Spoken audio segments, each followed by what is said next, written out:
Hello, hai. Assalamualaikum kepada korang semua kat luar sana yang sedang menyaksikan video dan ataupun segmen yang sangat-sangat special hari ini. Sebab apa? Video kali ini adalah yang pertama, episod yang pertama. Okey, so apakah nama program ni? Nama program ni adalah Apa Dah Jadi.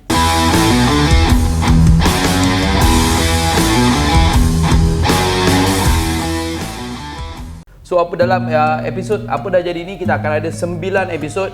So ini adalah episod yang pertama. So bila nama episod yang pertama mestilah someone yang special, sangat special kita bawa kepada semua orang, especially dalam Bliss yang memang nak tahu tentang mungkin beberapa kisah yang boleh menginspirasikan, yang boleh bagi sedikit ilmu kepada semua yang sedang tengok ni video ni. So for sure akan ada something yang sangat special yang korang boleh belajar daripada segmen kita hari ini. So, tanpa membuang masa, orang yang dinanti telah tiba, dah ready dah pun. Kita jemput Puan Suhaila Osman. Okay, Assalamualaikum Kak Su. Waalaikumsalam. So, selamat datang ke program Apa Dah Jadi. Yes. So, selama ni kan, so kita orang nak fikir konten apa yang bagus untuk diorang yang sedang tengok video ni. So, Kak Su, first of all, thank you Kak Su sudi luangkan masa bersama kami ni. Okay, di hari ni di sesi yang best ni Kak Su. Ya. So Kak Su. Yeah. So first kali mungkin ramai kat luar sana mungkin ada yang kenal. Mungkin ada yang tak kenal. So Ada Kak yang Su tak mungkin kenal boleh first kenalkan nama dan cerita serba sedikit tentang diri Kak Su lah. Okey. Nama Kak Su Suhaila binti Osman, tapi biasa orang panggil Kak Su lah. Kak Su. Kak Su mendapat pendidikan di UST Melaya. UM. Oh, orang pandai ni, orang pandai. Boleh lah. Ya. Dan dapat ijazah Sarjana Muda Sastra. Sarjana Muda Sastra dalam BM dan Geografi. Asalnya nak jadi cikgu. Memang berniat nak jadi cikgu. Sebenarnya bukan nak jadi cikgu. Sebenarnya nak jadi apa Kak Su? Nak bisnes juga. Tapi dia lalu ke cikgu dulu. Dia kena pergi ke cikgu dulu. Dia pusing ke cikgu. Minta cikgu tak dapat. Tapi memang betul lah. Sebelum tu dia dah niat tak nak jadi cikgu tapi jadi cikgu. Mula nak jadi bisnes, nak buat bisnes. Nak buat bisnes. Tapi dia melencong ke cikgu juga. Dan akhirnya kembali ke bisnes. I see. Okay, Kak Su asal mana Kak Su? Okey, Kak Su asalnya dari Pahang. Pekan Pahang. Tapi dibesarkan di Kuantan lah. Dibesar kat Kuantan. Jadi anak ada 5 orang, 3 perempuan dan 2 lelaki. Berumur, perlu ke umur? Terpulang Kak Su. Kalau ada orang serius macam sensitif, tapi Kak Su no problem. Umur hanya angka bagi Kak Su. Okey, 45 tahun. Dan sebelum Kak Su jadi cikgu, sebenarnya Kak Su dah kerja lain lah, eksekutif projek sebuah syarikat swasta. 2 tahun Kak Su masuk cikgu lah sampai sekarang. Okey, sekarang dia nak dengan bisnes lah. Wah, sekarang dah berbisnes. Okey Kak Su.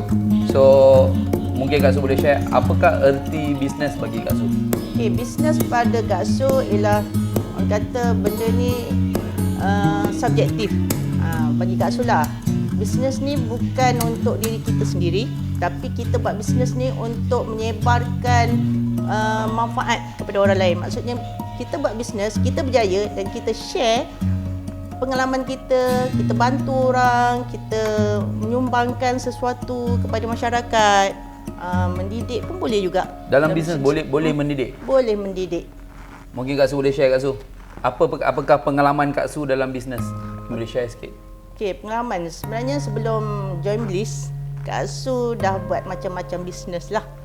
Biasalah nak tampung kehidupan kan dengan anak semakin membesar semua. Jadi Kak Su mula macam-macam, jual kain pasang. Umur apa? Masa tu umur 26.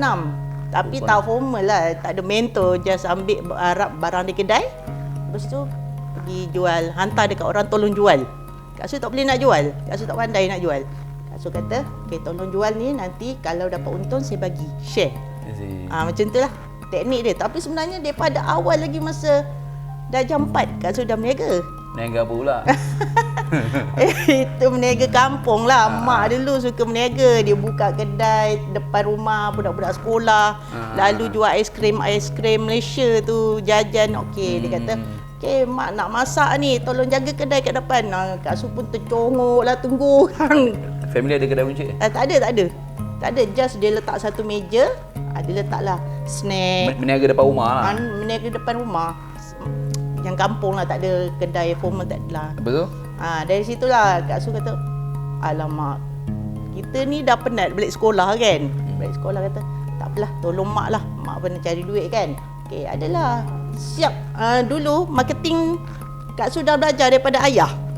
Marketing dia tulis jajan dan aiskrim ada dijual di sini. Letak depan pagar. Jadi murid lalu sehari tak berhenti lagi. Kak Su tunggu 2 hari tak berhenti lagi. Ini eksklusif ni. Tak pernah cerita kat orang. Ni pun tak tahu lagi kan. Jadi hampir dekat seminggu tu barulah turun. Kak, ada jual aiskrim ni? Ada, masuklah. Masa dah jam 4 tu lah? Masa dah jam 4 masuk. Tapi itulah sistem yang tak betul apa, lama-lama tutup. Itu masa dah jam 4? Dah jam 4. Semasa membesar ni? Masa membesar, okey, Kak Su dah jual kain hari tu, minta orang jaga anak Kak Su jualkan kain kata. Lepas tu jual air gas Malaysia. Itu bisnes family, bisnes abang. Tolong. Tak jadi juga. Lepas tu jual keropok leko, jual madu kelulut. Itu memang pengalaman Kak Su lah.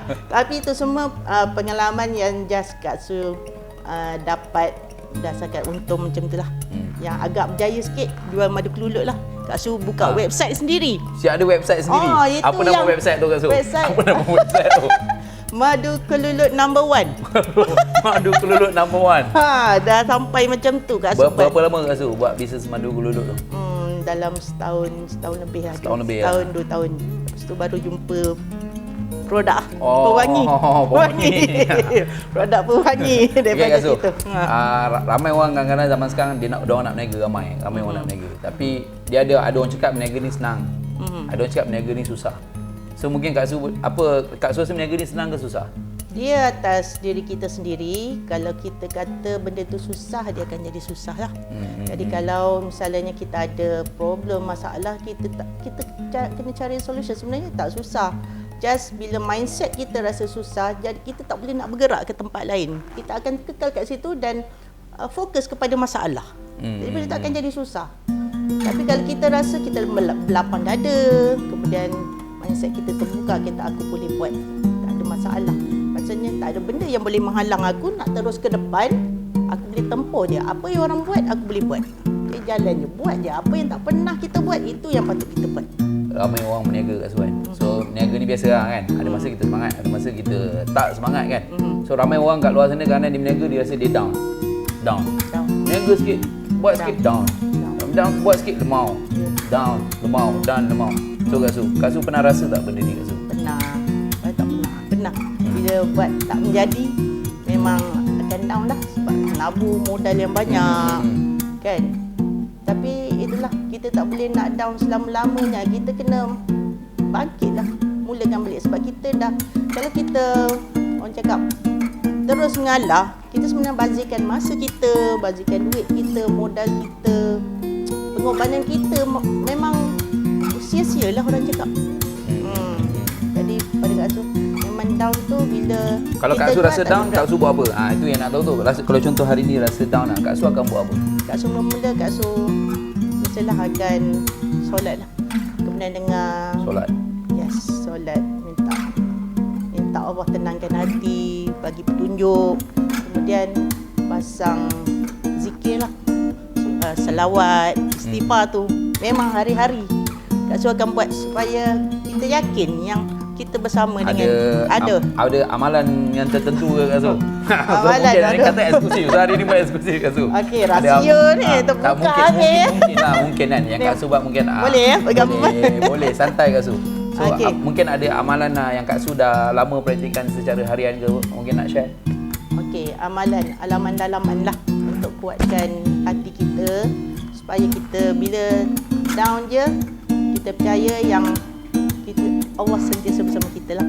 Yang amalan yang Kak Su biasa buat ialah zikir 1000 kali.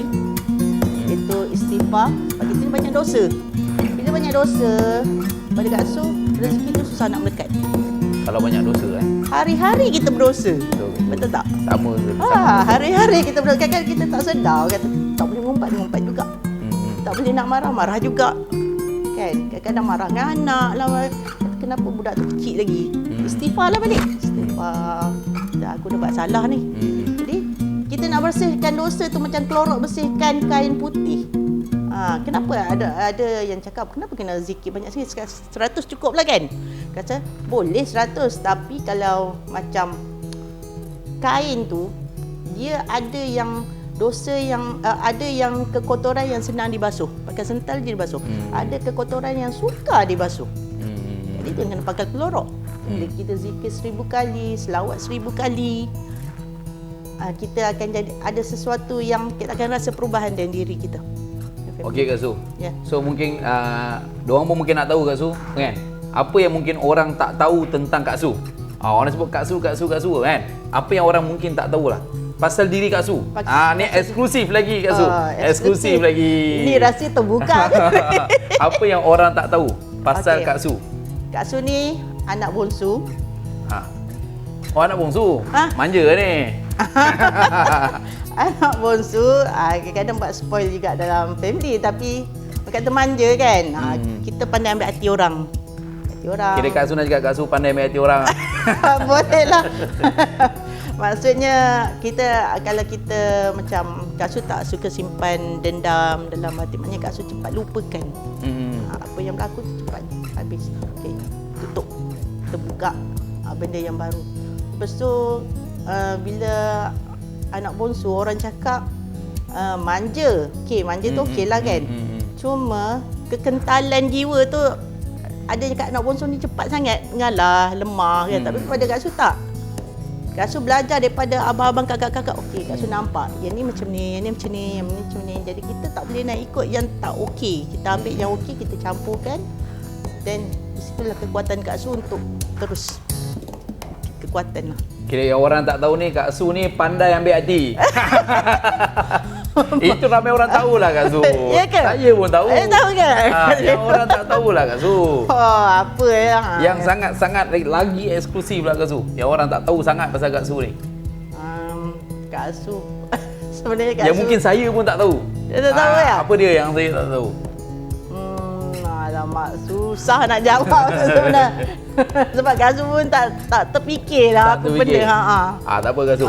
So now Kak Su, kita boleh cerita lah Kak Su kan. Macam mana Kak Su bermula dengan Bliss? Macam mana tahu pasal Bliss? Kan? Okey. Kak Su dah tahu daripada Bliss. Maksudnya dah jumpa dengan bos 2-3 kali. Dah tahu daripada saya. Tahu dah bos lah. Tapi Kak Su tak buat keputusan lagi. Sebab yelah, maklumlah kita waktu tu dah masih lagi kukuh dengan apa yang kita ada. Income pun dah stable. Income dah stable, dah okey. Jadi masa tu baru ambil stok. Tim pun dah ramai. Tim yang ramai. Jadi Kak Su terfikir, kalau Kak Su join Bliss, adakah Kak Su akan stay macam sebelumnya kan? Maksudnya masih kukuh macam sebelum, adakah Kak Su akan down? Jadi Kak Su fikir, masa tu Kak Su terfikirlah, apa salahnya kalau Kak Su dah jumpa bos kan, dah tahu perancangan bos, selalu tuju syarikat, dan Kak Su nampak, Kak Su fikir jauh-jauh, Kak Su semayang istiqarah. Itu Bagus Kak Su, itu penting. Istiqarah. Sebabnya kita di persimpangan, kita minta petunjuk lah. Ya betul. Dan nampak muka bos lah. Itu yang bos tak tahu kan. Nampak muka saya.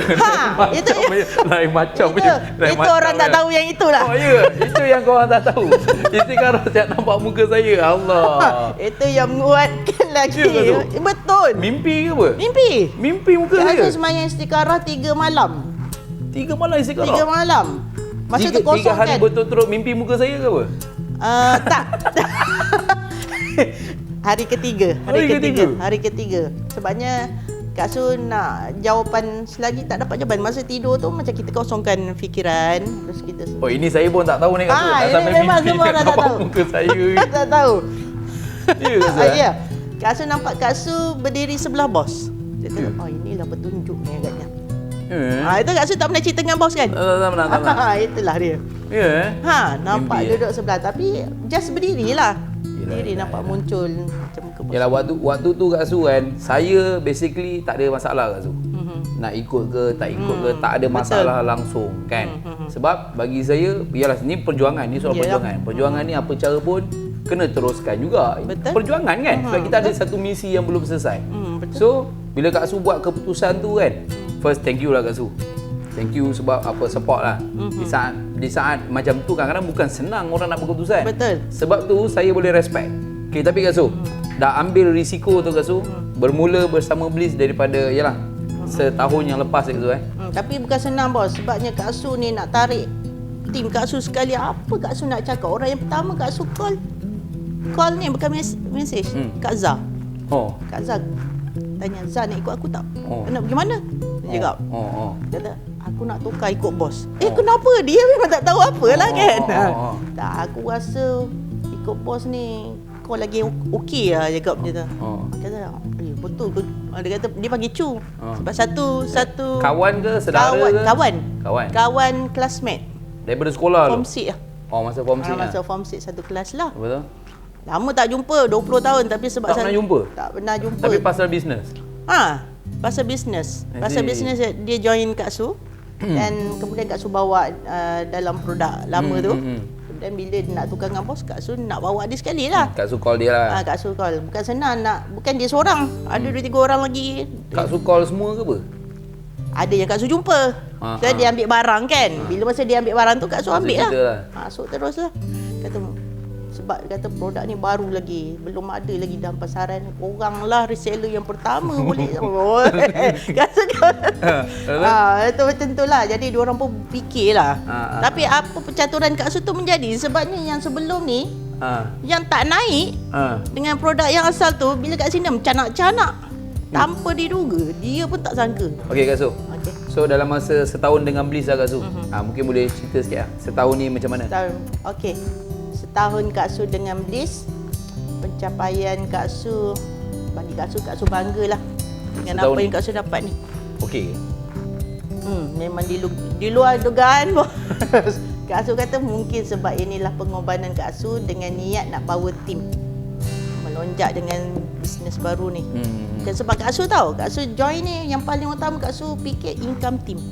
Timnya income. Jadi Kak Su fikir inilah mungkin Allah nak bagi ganjaran ni. Jadi bulan pertama 16,000 income.